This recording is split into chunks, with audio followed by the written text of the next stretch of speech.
Žene Romkinje se suočavaju prilikom prijave nasilja sa mnogim preprekama i one su rezultat njihove rodne i etničke diskriminacije.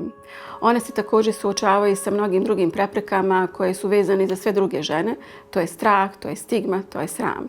Ta stigmatizacija je vezana naravno i od strane porodice, ali i šire zajednice. Neke druge prepreke su vezane za njihov ekonomski status, znači ekonomska zavisnost od supruga, od porodice također je jedna od prepreka, jer prijava nasilja u porodici značila bi za njih u stvari gubitak i doma, porodice ili jedinog izvora prihoda.